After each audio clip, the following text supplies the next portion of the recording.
우리가 한 열흘 넘게 야고보서 1장부터 오늘까지 5장까지 있는 말씀을 함께 나누는 시간을 가졌습니다.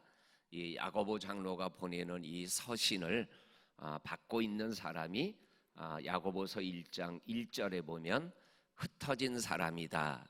이 흩어진 사람이라는 말 속에는 자기가 태어난 고향에서 살지 못하고 고향을 떠나서 생활해 나가는 그러한 사람들을 얘기를 하는 것이죠. 다른 말로 표현하면 좀 어렵게 살아가는 사람들, 신앙 때문에 고난을 받고 또한 물질적인 어려움이나 아니면 오늘 우리가 읽은 말씀처럼 병든 자가 있느냐, 너는 장로를 청하여 기도를 받아라 하는 이러한 말씀처럼 여러 가지 이유로 어려움을 당하는 그러한 성도들을 위하여 보내는 편지인 것을 우리가 야고보서 1장 1절을 통해서 알게 되어집니다. 그런데 이 야고보 장로님이 흩어진 성도들에게 보내는 첫 번째 영적인 메시지가 뭐냐면, 여러 가지 시험을 당하거든 온전히 기쁘게 여겨라. 왜냐하면 믿음의 시련이 인내를 만들어내기 때문이다. 그 다음에 나오는 야고보 1장 4절에 나오는 말씀이 인내를 온전히 이루라. 이렇게 야고보 장로님의 교훈 편지의 시작이 인내하라 라는 말씀이에요. 그런데 오늘 우리가 읽은 야고보 5장 마지막 부분에 가서도 7절에서 12절까지 인내하라. 오늘 성경 말씀에 여러 번 반복되어서 나오는 말씀이 길이 참아라, 길이 참아라, 오래 참아라, 욥의 인내를 기억해라. 선지자들이 고난받으며 참았던 것들을 본으로 생각해라 하는 이러한 인내에 대한 말씀을 끝날 쯤에 또 말씀하고 있는 것을 우리들에게 보여주고 계십니다. 이렇게 고난당하는, 어려움당하는 사람들에게 가져야 될 영적인 삶의 모습 중에 가장 중요한 것 중에 하나가 바로 참는 거다. 근데 어떻게 참느냐? 오늘 성경 말씀 7절에 보니까는 주께서 강림할 때까지 길이 참아라. 이 말씀을 간단하게 말씀하면 뭐예요? 끝까지 참아라, 죽을 때까지 참아라 라는 의미가 주께서 강림하실 때, 재림하실 때까지 길이 참아야 되는 게 바로 고난당하는 사람들의 믿음의 삶의 아주 중요한 요소다. 이렇게 말씀하고 있는 것을 보게 되어집니다. 그러면서 이 길이 참는 것에 대하여 세 가지 비유로 말씀합니다. 7절에 농부가 길이 참는다. 뭐 때문에? 열매를 기다리며 참는다. 이 열매가 뭐예요? 농사의 끝이잖아요. 그러니까는 강림이라는 단어와 열매라는 단어가 같은 의미를 가지고 있는 거죠. 그리고 이른 비와 늦은 비를 기다린다라는 말씀을 말씀하고 계십니다. 그러면서 또한 두 번째로 비유하기를 10절에 선지자들의 오래 참음을, 고난을 오래 참은 것을 보고 너희들이 본으로 삼아서 믿음의 길을 걸어가며 일어나는 여러 가지 시험에 대하여 참고 또 참고 또 참는 이 믿음의 역사를 감당할 것을 말씀하여 주고 계십니다. 그 다음에 오늘 세 번째로 욥의 인내를 말씀하며 인내하고 길이 참으라고 11절에 말씀하여 주고 있는 것을 읽어보게 되어집니다. 그러면서 11절 말씀이 어떻게 시작되면, 보라, 인내하는 자를 우리가 복되다 하리니. 인내하는 자가 복이 있는데 이 복 있는 것을 보여준 사람이 고난 속에서 참았던 욥이다, 이렇게 말씀하여 주고 계십니다. 그러면서 욥기가 1장부터 42장까지 되어 있는데, 욥기 42장 10절 말씀에 보면 하나님께서 욥에게 주셨던 축복을 기록하고 있는 말씀입니다. 욥기 42장 10절에 이전의 모든 소유보다 갑절이나 더하여 주시니라 라는 말씀이 나옵니다. 그리고 더 나가서 42장 12절 말씀에도 거의 비슷한 말씀이 또 한 번 강조되어서 나옵니다. 말년에 욥에게 처음보다 더 복을 주셨더라, 이러한 말씀이 나와요. 이전에 받은 소유, 축복보다 갑절이나 더하여 주셨고, 그리고 말년에 하나님께서 복을 더하여 주셨다, 처음보다 더하여 주셨다. 이 처음은 어떤 거예요?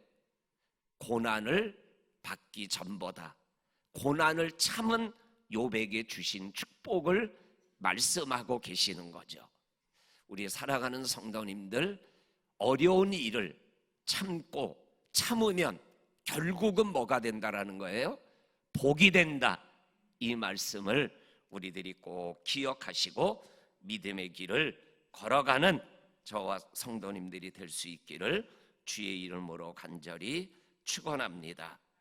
그 다음에 오늘 13절부터 20절까지도 고난당하는 자가 있느냐 기도해라, 즐거워하는 자가 있느냐 찬양해라, 병든 자가 있느냐 장로를 청하여 기도를 부탁하고 기도를 받아라.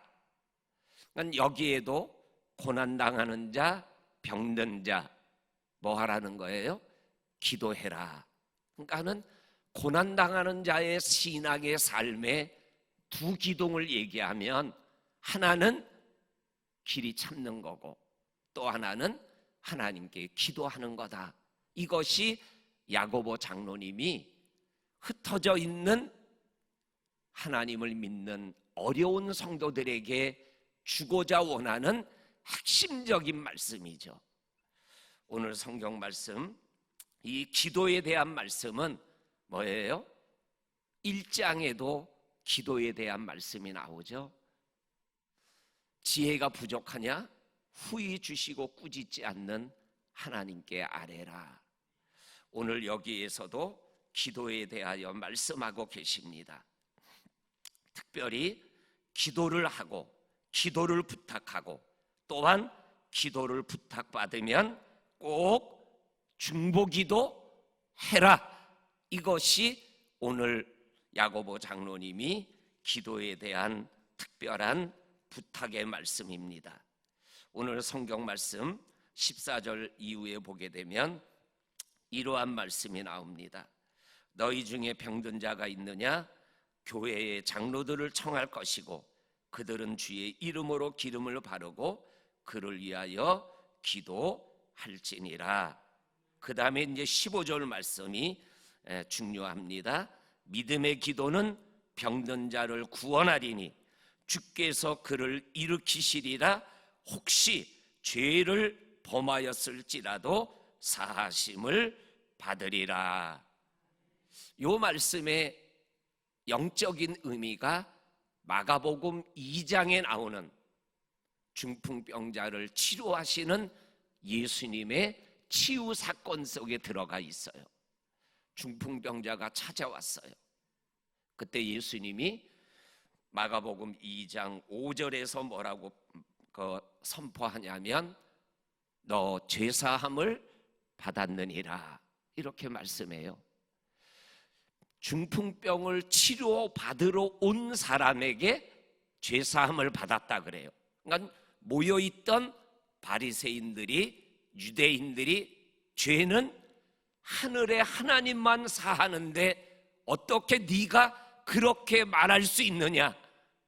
그때 예수님이 저들의 생각을 아시고 그리고 인자가 죄를 사하는 권세가 있음을 너희에게 알게 하려 함이랴. 그리고 하시는 말씀이 죄사함을 받았다라는 말과 들 것을 가지고 일어나 걸어가라는 말과 어느 것이 쉽겠느냐? 어느 것이 쉽다라는 거예요? 치유하는 게 쉽다라는 거예요. 그리고는 중풍병자를 향하여 일어나 걸어가라 그래요. 그러니까는 예수님이 이 땅에 오셔서 하시는 치유 사역에는 반드시 영적인 치유와 그리고 육체적인 치유가 같이 가는 치유 사역이었다라는 거예요.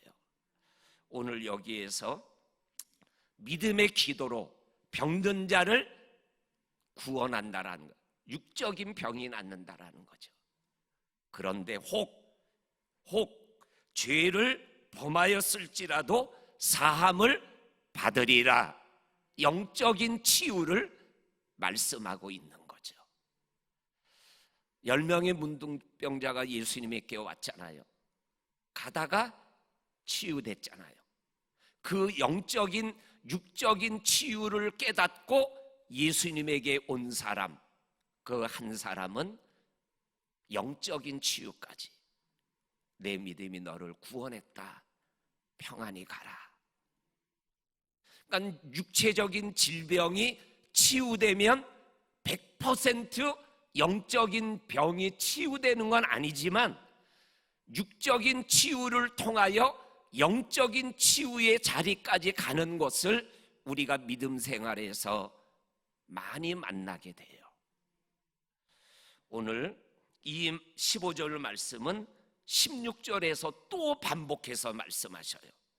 그러므로 너희 죄를 서로 고백하고 병 낫기를 위하여 서로 기도하라.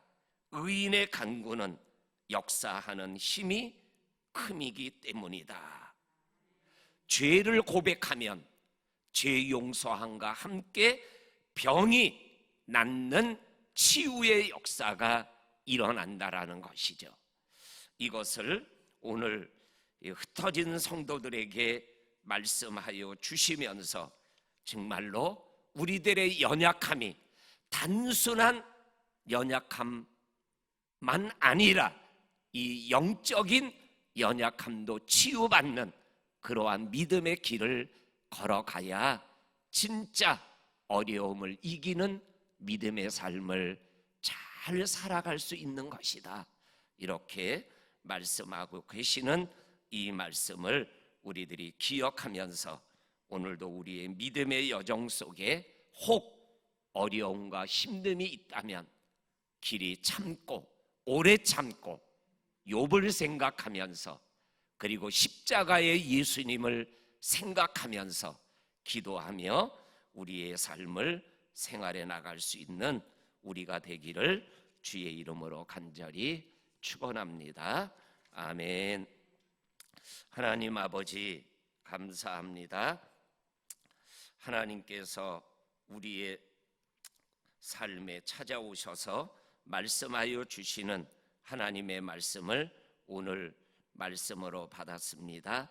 어려움이 있을 때 낭망하고 절망하고 주저앉는 것이 아니라 인내하고 참으며 끝까지 견디어 복을 누리고 또한 기도를 통하여 하나님의 기적을 경험하며 믿음의 여정을 더 잘 달려가는 저와 성도님들이 다 되게 하여 주옵소서. 오늘 하루도 함께 하시는 주님께 영광 올려드리는 오늘 하루 되게 하여 주옵소서. 예수님 이름으로 기도하옵나이다. 아멘.